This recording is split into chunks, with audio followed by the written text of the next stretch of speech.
Ladies and gentlemen, hello and welcome to another episode of Tomorrow's Transfers Today, brought to you by the good people at Full Time Devils, live on YouTube, Monday to Friday at 11 p.m. We dissect the awful nonsense that is published in the papers and try to give some sort of assessment about whether there's any truth whatsoever in among the web of deceit and manipulation and half-truths. Coming up on today's video, we're going to be talking about Jose Mourinho having a meeting. He had a meeting. Something to do with Marquinhos and PSG, Sergio Romero, Paul Pogba, the hot young wing-back Javier Ribalta. He's a scout, really. And Tony Martial. I'm refusing to accept the possibility that we might have to talk about Tony Martial leaving. But listen, there is news about that subject out there that we'll be talking about. And talking of news, we start in everyone's favourite, absolutely despicable rag that does not deserve to be on this earth, the Sun. When they're not peddling hate and lies about the state of British politics, the Sun occupy themselves with transfer rumours. This comes from a lad called Daniel Cutts. They've all got similar names. Do you think Neil Custis is like, you can't work here unless your name has most of the same letters in its surname as me? More and more. Manchester United boss Jose Mourinho holds talks with Old Trafford chiefs and demands more cash to invest in squad. Demands, I tell you. Demands more cash. Give me more cash to invest in the squad, or I, Jose Mourinho, will not be happy. That's apparently how it went down. This is a news story about a meeting that happened at Carrington before the tour started, where Jose Mourinho met with the money men to discuss transfers. And it says something, listen to this, the Red Devils have forked out around 75 million already during this transfer window. Just look up here, right? This is what we've been forking it out on. You don't think that we're going to be spending more money than that?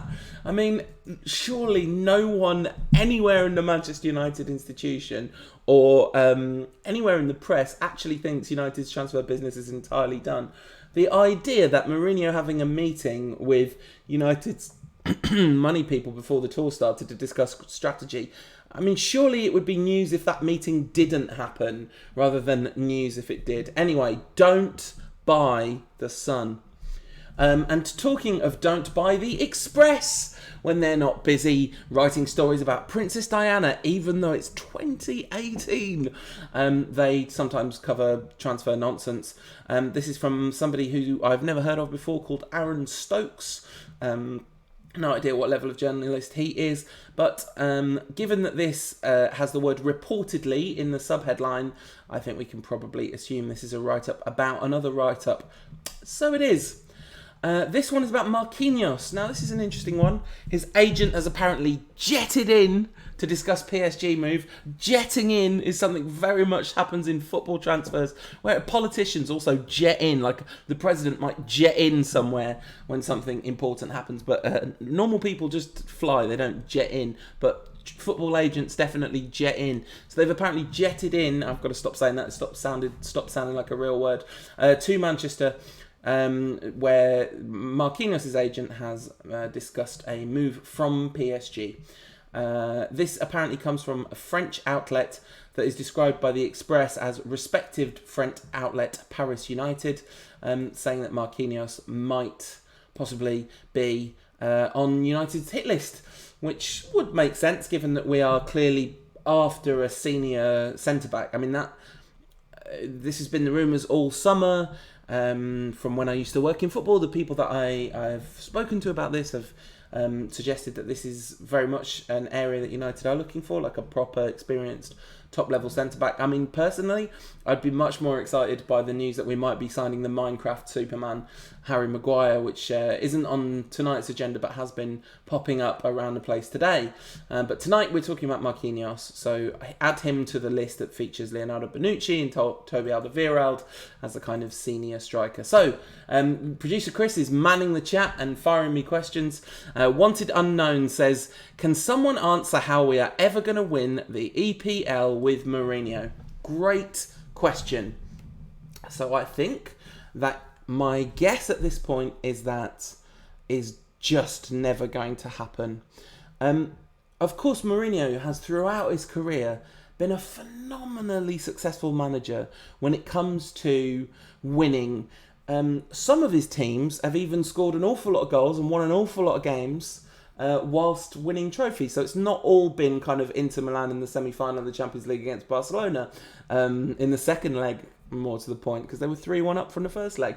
You know, his Madrid side scored ridiculous numbers of goals and managed to beat Pep's Barcelona to the league. So he's clearly got it in him, but there's just something not right with Mourinho ever since he got to United. His man management has been absolutely shocking, in my opinion. We saw during the World Cup that playing a kind of functional football that Mourinho would definitely recognise from a stylistic perspective, and not necessarily in a system that maximises his strengths, Paul Pogba was absolutely exceptional in Didier Deschamps' France side. But that's rarely been the case at United, even though he has been better than has been widely reported. Talking of Paul Pogba, this is a Football Will Eat Itself story from the Metro that's doing the rounds. It's a report on the story in Marca, which is about how Pogba wants to go back to Juventus because they've signed Ronaldo. This was in Marca a week ago. For some reason, it's being discussed again. So, you know, round and round they go. When will the click stop? Nobody knows.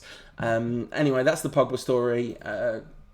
I literally don't want to talk about it because the prospect of Paul Pogba leaving is super depressing. So, yeah, I'm afraid, wanted unknown, my answer to the question of how are we ever going to win the league with Mourinho, the only way that's going to happen is if somehow he can get the collective to buy into his ideas, and given that he's just kicking off about how miserable everything is every 5 minutes, that seems a little bit unlikely at the moment. I really hope this is one of those things that people clip in the future and be like, aha, you were an idiot. We were about to win the league in the next season by playing swashbuckling football that Mourinho discovered. But sadly, I don't think that's what's going to happen. But here's hoping it does. In this Mirror story that we're coming on to talk about in a bit, there's this poll at the bottom of it that says what's more likely for Jose Mourinho this season. He wins the title or he leaves United, and he leaves United is currently winning by 77% to 23%. Now that's not just United fans voting in that poll, but still, I think that's probably fair. Okay, we've got a story from Sport Witness here.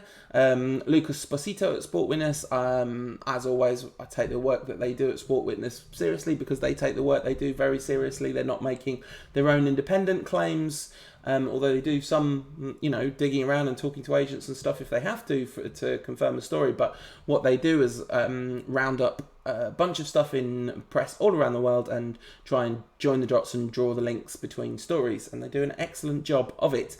They are reporting about a chat with Argentinian radio show Clos Continental, where Boca Juniors president Daniel Angelici has said that Boca did try and sign Sergio Romero, but Sergio Romero did not want to leave Manchester United to head back to Argentina and join Boca Juniors. They are in need of a goalkeeper because they have got some goalkeeper problems there, and they've been linked with a bunch of them. Romero, Willy Caballero, Guzman, who are all apparently staying at their clubs. So looks like Boca are pretty desperate for a goalkeeper, but Romero is in line to stay at United and be second ahead of Lee Grant in the pecking order. All right, the excellent ace wing-back Javier Ribalta, who is a scout. United's head scout has left the club to become the sporting director at Zenit Saint Petersburg. He arrived at United from Juventus a year ago. I'm not sure he can have made an enormous impact in terms of first team signings, although perhaps he was instrumental in the likes of Fred and Dalot, or maybe he's just a massive Lee Grant fan. I hear Lee Grant is well big with the Italian football community. But Ribalta has understandably decided to take a job which is clearly a step up. I mean, he's only been at United a year, but sporting director is obviously a more senior role than head scout. So fair play to him. I mean, in this story in the Mirror, which is written by David McDonnell, who is like an actual proper journalist, This is a very upsetting line, this is. It says, the news of Ribalta's departure will serve to exacerbate concerns among United's support over the lack of high-profile signings this summer. If you're, as we are United support, you guys, me, the people that run this channel, is anyone being exacerbated? Is anyone more worried about United's transfer dealings because one of the scouts got a better job? That certainly isn't exacerbating my concerns. The thing that's exacerbating my concern is Jose Mourinho talking in the press about not knowing what's going on with the transfer policy, not Javier Ribalta leaving. So yeah, good luck to him at Zenit. I hope he does a marvellous job and wins all the everythings. I don't care. Right, final story of the day. Didn't want to talk about the Pogba one, don't want to talk about this one. After a whole load of stuff, including articles published at 10 a.m. today by The Guardian and The Times and all that sort of thing, we have a back page here, an actual back page of the Daily Express. Somehow David McDonnell writing for the Daily Express. I wonder if he's got a new job today, or if it's a different David McDonnell, or if he's somehow moonlighting for the Express and the Mirror. It says that Anthony Martial will not be allowed to join Chelsea or Tottenham, even if they're prepared to pay more than £70 million. Disillusioned Martial, 22, has been told he can leave Manchester United, but only for the right club and the right price. In another article I read about this, there was a thing saying Martial's stock has not risen since he arrived at Man United. I'm like, Martial's stock is incomparable to when he arrived at United. When he arrived at United, he was like a promising, kind of exciting young prospect. But then he scored a goal against Liverpool at Old Trafford in the first game he ever played for United, and his stock went... He had the entirety of half an end of England's national stadium spilling out onto the concourse, singing his name after the semi-final of the FA Cup in Louis van Gaal's last season. Clearly, Martial has struggled greatly under Jose Mourinho, but the idea that that can negatively affect a player's stock... Let's take the example of Paul Pogba, a player whose stock, as of right now, has never been higher than it was because he's just won the World Cup and been absolutely instrumental in that World Cup win for his country. We've all seen the video of him doing the amazing team talk before the final, but never mind that, we all saw him on the pitch throughout most of the World Cup, certainly the knockout phases. That's a player who, before the World Cup, you would have said, oh, his stock hasn't really gone up since he came to Man United, and you might have been correct. But any smart football person is going to be looking at Mourinho's Manchester United and the players that have succeeded and failed in that environment, and adding a kind of filter where they're assuming that Jose Mourinho is taking a certain percentage off the effectiveness of players like Martial. I would extend that to maybe Marcus Rashford too. Certainly Paul Pogba. And then, I mean, Luke Shaw, he's basically cut off his legs. Anyway, that's enough Mourinho ranting for one day. And enough ranting about the absolute nonsense spouted by the press. I wonder if any of this... I'm going to quickly go through the list today. So that Mourinho's meeting story, I mean, who cares? That probably did happen, but is not news. The Marquinhos story, I guess, is the one that has the most chance of actually being a real thing, especially given the Martial story is just that he won't go to Chelsea or Spurs, which at least that is kind of heartening, that we're not foolish enough to sell him to a direct rival in that fashion.